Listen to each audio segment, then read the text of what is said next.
SolidWorks has added quite a few features for part modeling in 2025. Let's cover some that are the most beneficial for you as an everyday user. First, we have an assembly that we need to create a simplified representation of. This could be to protect intellectual property or to help simplify a large assembly. Because we are converting this to a multi-body part, we are prompted to select a template. Here is where we will also select a different orientation that our vendor has specified. We'll switch to a Z up by selecting right here at the bottom of the window. SolidWorks 2025 has also added the ability to select multiple edges for chamfers. Similarly to fillets, you can now use the Selection Accelerator toolbar to choose multiple edges quickly.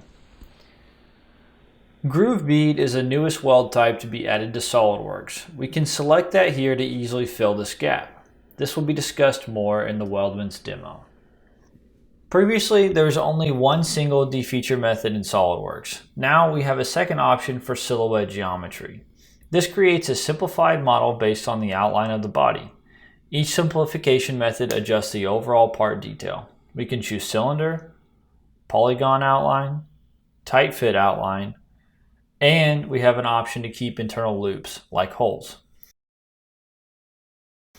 We have multiple output methods to choose from based on our application.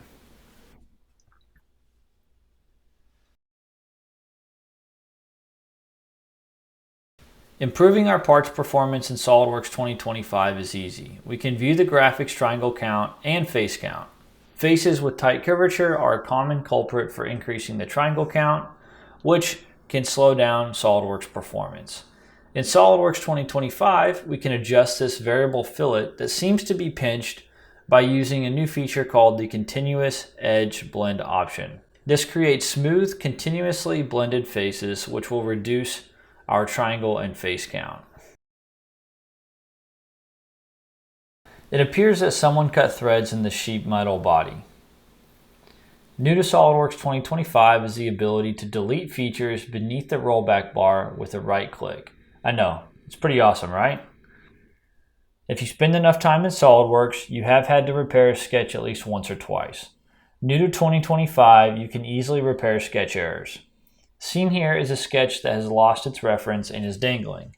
You can automatically repair by right-clicking on the dimension and selecting the icon at the top of the menu, or you can go directly into Display Delete Relations. Then you have the option to choose Find Replacement, or if you have multiple dangling dimensions, I would recommend selecting the Repair All Dangling to resolve them all at once. Let's discuss some enhancements we weren't able to discuss in this demo. SolidWorks 2025 can automatically convert meshes to the standard BREP, which is a more compatible geometry type. SolidWorks now imports 3MF beam lattices as parasol lattices, graphics mesh, or wireframe. Additionally, SolidWorks 2025 can also create linear or circular patterns for reference geometry.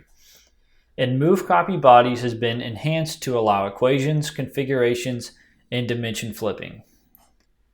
And finally, Curve Through XYZ Points allows you to start at a user-defined coordinate system.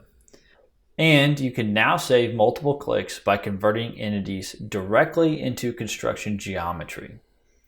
Make sure to check out the What's New 2025 documentation to see what other enhancements are available in SolidWorks 2025.